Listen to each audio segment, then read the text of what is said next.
Hey folks, what's up? Lex here, and today I wanted to talk about a system that was looking to be dead shortly after it was released and came to be what I think is one of the best handheld consoles ever made.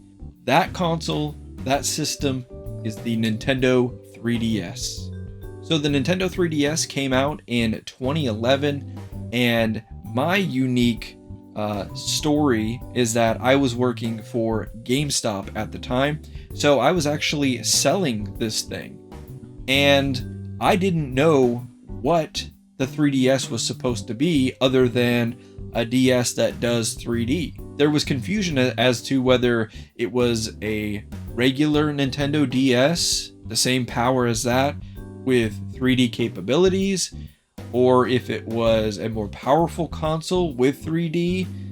And this was mainly because what Nintendo was doing with their handhelds was they were making them slightly better, but the power was still the same. So the Nintendo Game Boy Advance was a cool system, but you could barely see the screen.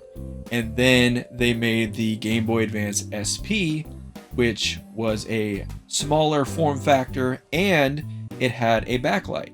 But the power was about the same. The original Nintendo DS had a backlit screen, but the screen was not very good at all, and it was kind of bulky the way it was shaped. And so they introduced what I feel is one of the best handhelds, might even be the best handheld ever made, the Nintendo DS Lite, with a tremendous backlight, a great screen. It would play Game Boy Advance games as well as DS games still, and it was just a fantastic console, but it wasn't any more powerful than a regular DS. At least it wasn't to any substantial degree. Those who are more into the specifications might argue that it was more powerful, but you definitely didn't see it in the day-to-day, game-to-game performance. So when I was trying to sell it, it was hard for me to communicate why anybody would need it. And then came the price point. $249.99 for this 3DS, this initial launch 3DS, which was an absurd amount of money. I mean, that was almost the cost of a console, and you weren't getting nearly the power in this handheld form. Now, Nintendo wasn't the only one charging absurd amounts for handhelds. At this point, the Vita would come out, and the Vita was very expensive as well. But the Vita was more powerful than the 3DS, so it was a very hard sell to get someone to buy into the whole 3DS ecosystem from launch, especially myself. I mean, even myself, someone who was more predisposed to be excited for that kind of thing, I just couldn't find the excitement in it, especially when you looked at the launch lineup of games, which was headed up by games like Steel Diver, Nintendogs plus Cats, and Super Street Fighter 4. Super Street Fighter 4 was probably the most impressive thing on the system at launch, and definitely the game that I saw picked up the most with the system, but it still wasn't very exciting, wasn't very impressive, and you can see it was just a hard sell overall. I did have coworkers who bought it, they were very excited for it, and then after they bought it, you just didn't hear much from them about it. And so much so to the point where the Nintendo 3DS just was not selling. It was staying on the shelves because the price point was just too high. If the price point were lower, I think more people could have justified it. But I think a lot of people were happy with their Nintendo DS Lites, and why even budge if you don't have that game there to pick up the new system for? So about 6 months after release, Nintendo decided to do something that it would be hard to imagine them doing these days because they hardly ever knock the price down, but they decided to take the price from $249.99 all the way down to $169.99. That is a huge drop in price for a Nintendo product. So this price drop definitely got people being like, let me take a second look at the 3DS. And another thing that they did was they released Super Mario 3D Land, which was finally something that people could get excited about for the 3DS. So there I was sitting looking at this price drop, and they were releasing new colors, which made it more interesting. And they announced a Midnight Purple 3DS that just looked amazing to me. And I was looking at Super Mario 3D Land, and I'm not a big Mario fan. I'm not a huge, 3D Mario fan, especially. But something was calling to me with it. It looked really fun to play. So when the Midnight Purple 3DS launched, I went over to Best Buy and I grabbed the system and a copy of Mario 3D Land. And here it is, the Midnight Purple 3DS that I picked up that day, same box. Got a little ripped from opening it, but I still have the box for it. And of course my copy of Super Mario 3D Land right here. And here is the system itself. I really love this color, I still do. It's probably one of my favorite consoles that I own. I don't play it anymore, and we'll talk about that just in a bit here, how many different iterations of 3DS that they released. But as you can see there, it had the circle pad right here, very nice buttons. The screens are pretty small. It's kind of hard to see when it's open, but so let's go through the actual systems that I picked up here. 3DS, original 3DS here, the Midnight Purple one. I still love this color a lot. It's great. Good form factor on it. Well built. Very well built machine. And big problem with it is the screen size. What Nintendo did was they came out with this next thing, the 3DS XL. And what they did was they made it bigger. Just like much bigger. If we compare the two, we can see that, I mean, I guess it's kind of hard to compare here, but you're getting much more real estate on the screen. And then finally, they introduced the new 3DS XL. And I picked this one up. Actually, my wife got this for me as a present. There was a crack on the case there. It was just a hair from my cat. But yeah, it's basically the same as the 3DS XL, except for it has this nub here that allows you to actually move the camera in some games and not have to use the Circle Pad Pro, which was this attachment you stuck the 3DS into, and then you could have a joystick. So it gives you that function, and it is supposed to be more powerful.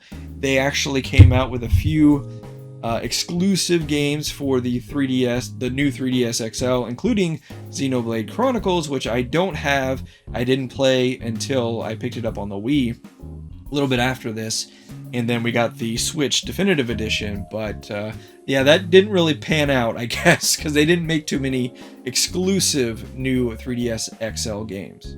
There was also the 2DS, which I actually got for my son, who was 5 around that time, and I was like, yeah, this is perfect. It doesn't have 3D, he doesn't need it. It can be banged up, it looks like a doorstop, if he scratches it, whatever, I don't care. It's up for him that he can play and use, and I don't have to worry about him snapping the hinge or anything like that. And then they also had the 2DS XL, which was like a 3DS but didn't have the 3D function. I never picked that up, never played it. I was always interested in it because I don't care about the 3D at all. And I guess that's the main thing I want to talk about to wrap this up, is it was a 3D system. Nintendo was chasing a trend, a fad of 3D at the time. I remember all the movies that came out had to be in 3D and everything. I hated 3D. Even with that, the 3DS is one of the best consoles ever made. Even with the failed gimmick of the 3D, and saying it failed is not entirely accurate. It actually succeeded in what it was trying to do for the most part, but I don't think people cared. Largely speaking, they just didn't care about whether the 3D was there or not.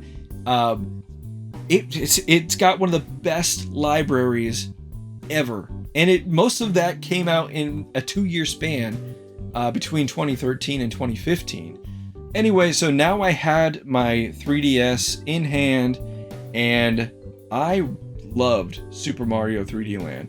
I actually still to this day think it is one of the best Mario games they ever released. And it's not that it's super gimmicky. There's just not a lot there to be able to point back and say, oh, it's great because of this, it's great because of that. It's just a fun game to play. It's challenging. The 3D can be a little iffy at times, but it's just a fun Mario game to play through, and it looked great on the 3DS. I was actually very surprised at how good this game looked, and from this game, I was sold on the 3DS. I was very happy about my purchase, and it was definitely a white knuckle ride on the ride home, trying to be like, what if I really don't like this? What if I made a grave mistake?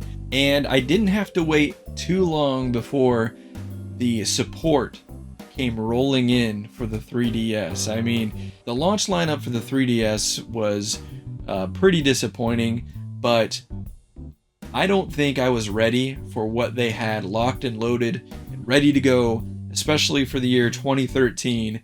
It was just game after game after game that I cared about. I spent a lot of money on the Nintendo 3DS, let me tell you. It was a lot of money.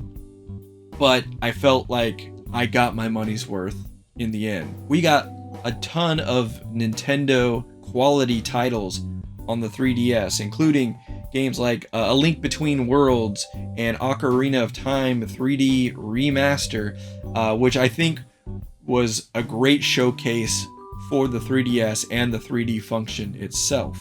Donkey Kong Country Returns, which is a Wii game ported to the 3DS and kind of showed that they could do a little bit more than N64 games.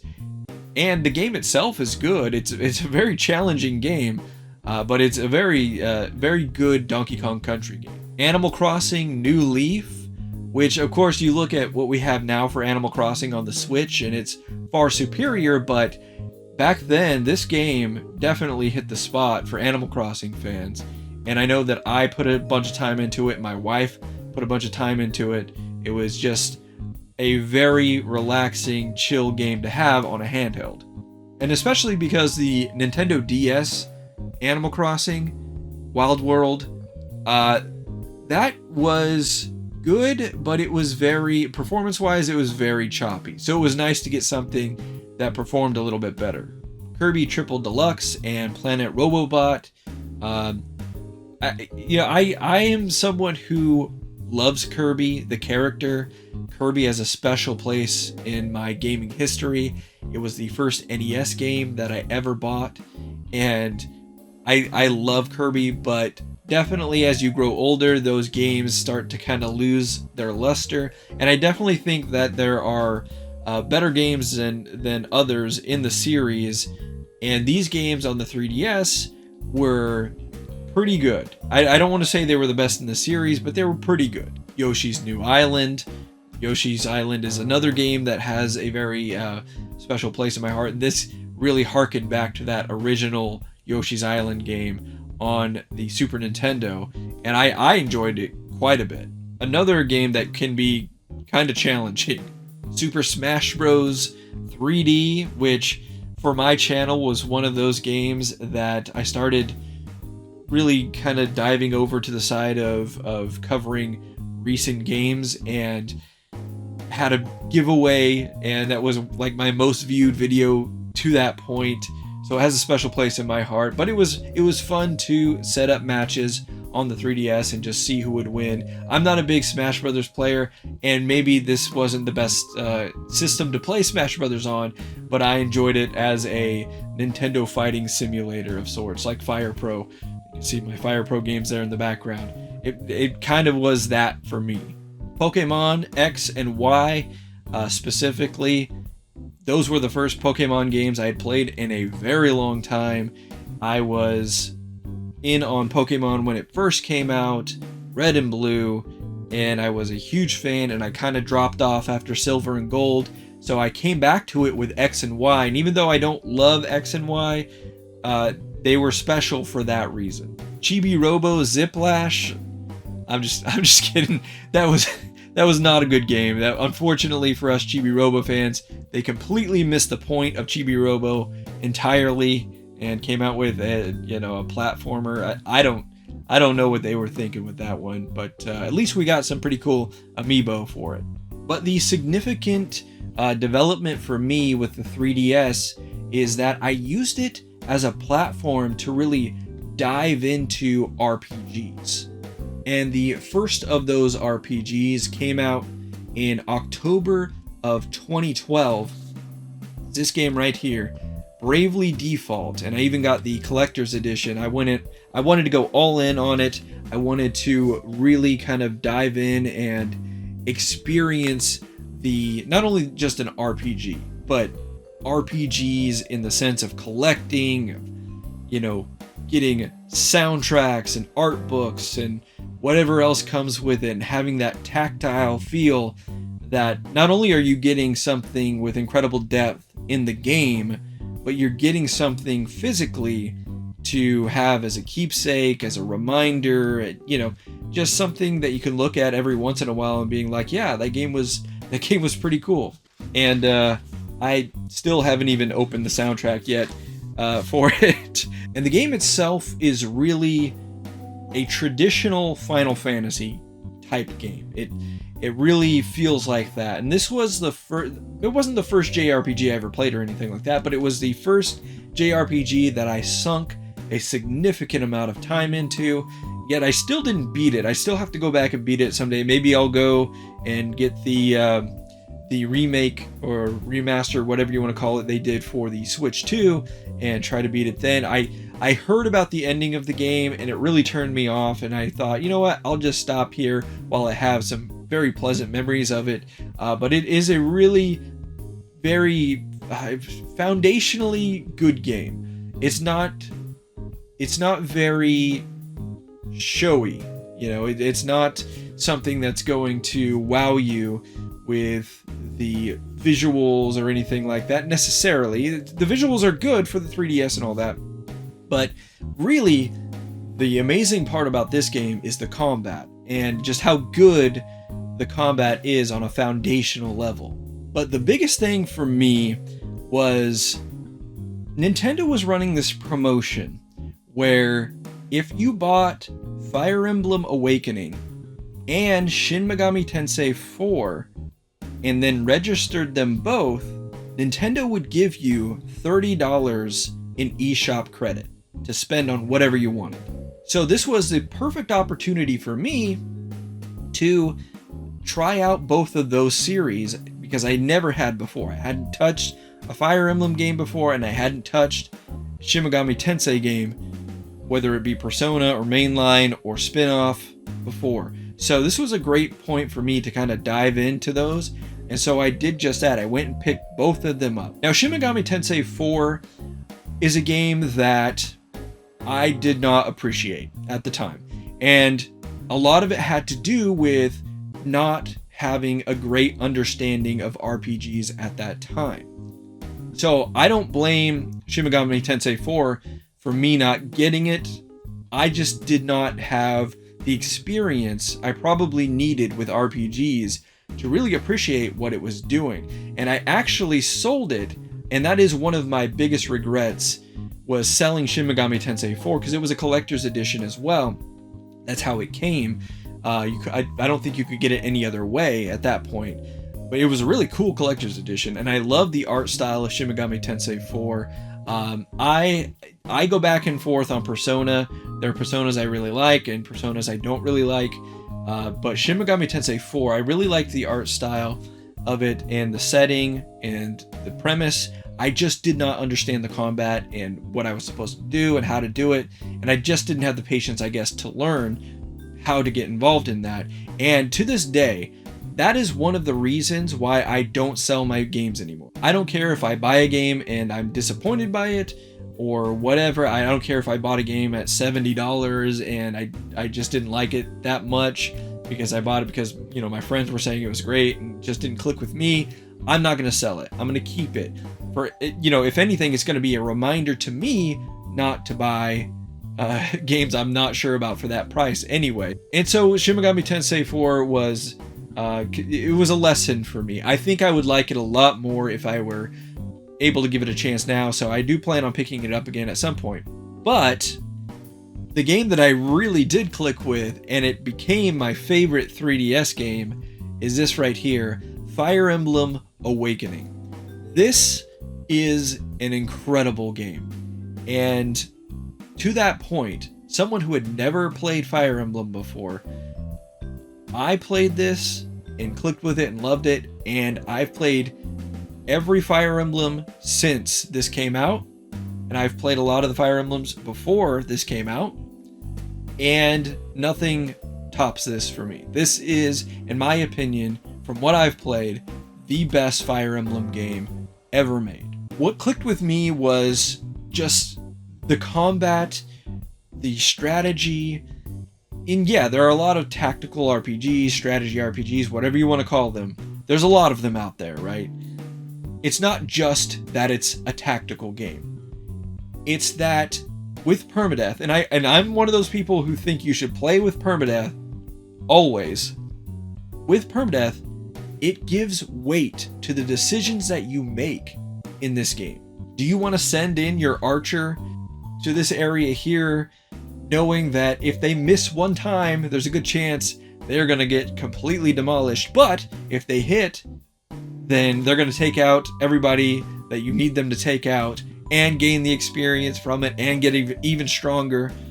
And not only that, but it was doing stuff that I was thinking about, man, it would be really cool if in RPGs this would happen. Like if they were fighting alongside each other and they were successful, they could grow their bonds together.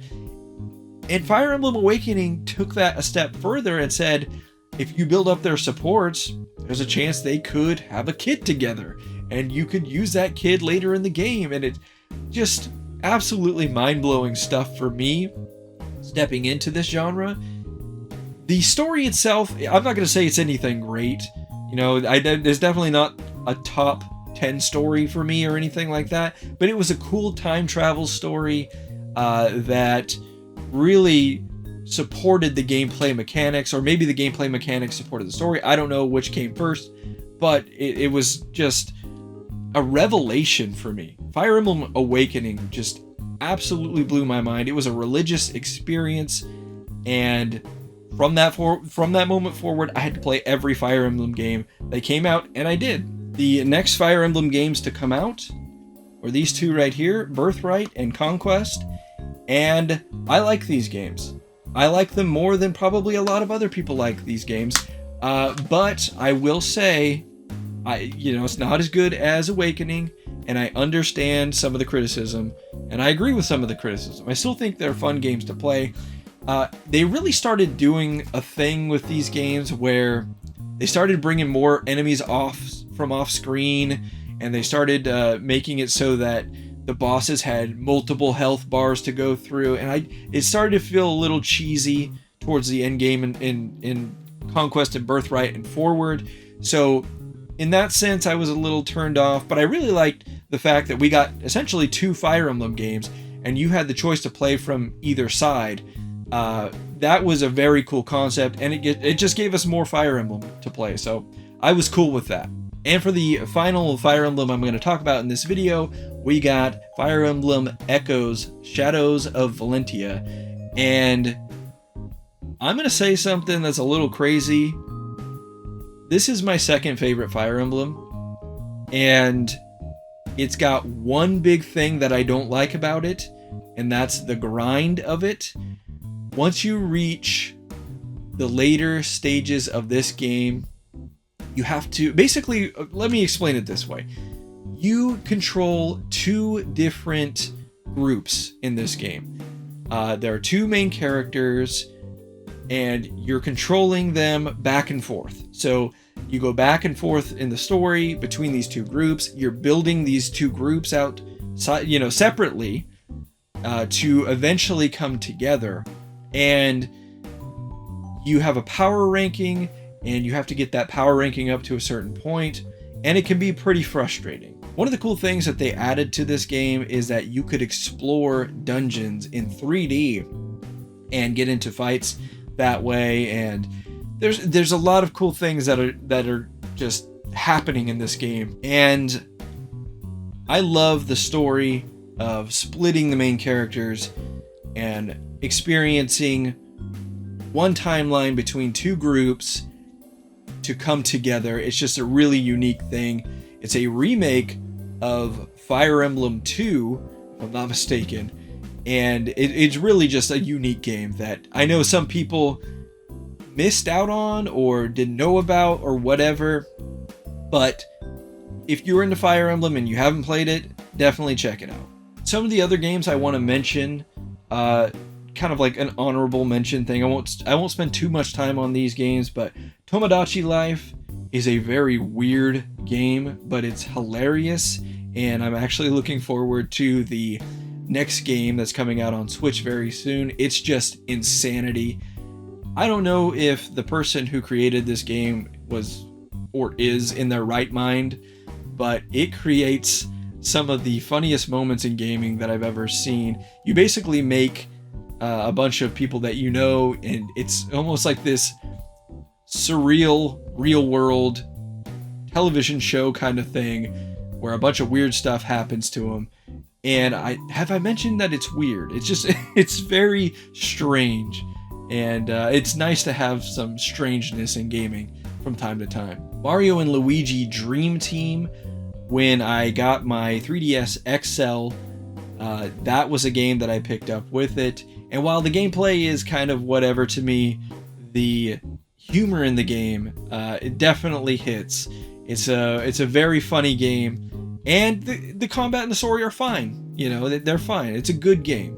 Monster Hunter Stories is taking something that I don't really click with, which is the Monster Hunter games in their more traditional form, and boiling it down to an RPG that's like a rock, paper, scissors kind of thing, almost like Pokemon, and just having a world to explore, finding eggs and hatching new monsters and stuff like that. It's a very cool game. Dragon Quest VII is a huge game, and this was originally a PlayStation game, and they remade it for the 3DS, and they're remaking it again for the Switch 2 and PS5 and Xbox.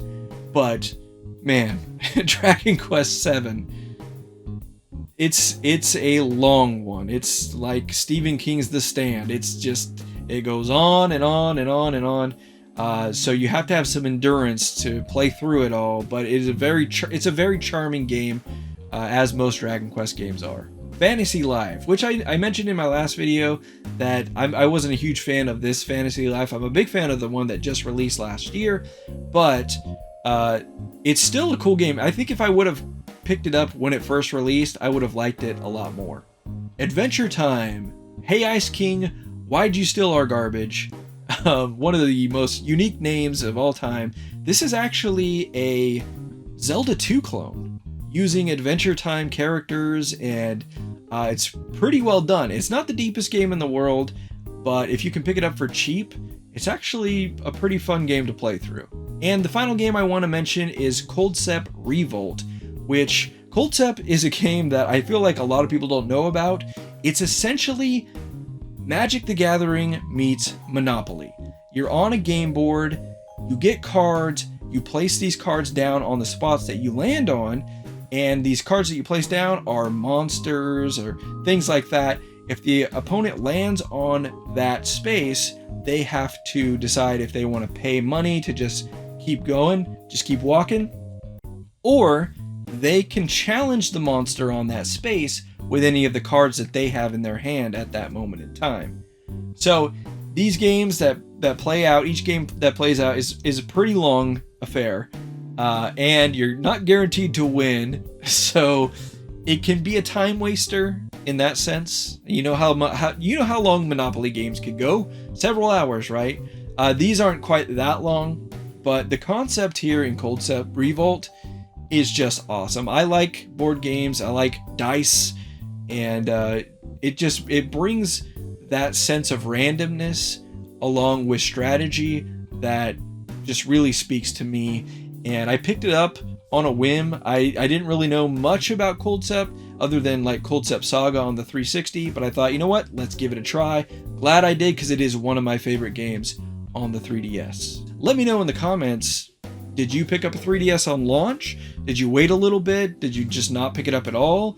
If you didn't pick it up, I definitely recommend looking into it, because you've got a library of games that are just waiting for you that are phenomenal. And some of them are coming to Switch, some of them probably never will. So I guess you have to pick and choose, but for me, it's a very special system because it helped me get into RPGs, which are currently my favorite genre, and it really changed who I am as a gamer and how I look at gaming in general. It gave me RPGs that I could go lay down on the bed or the couch and enjoy.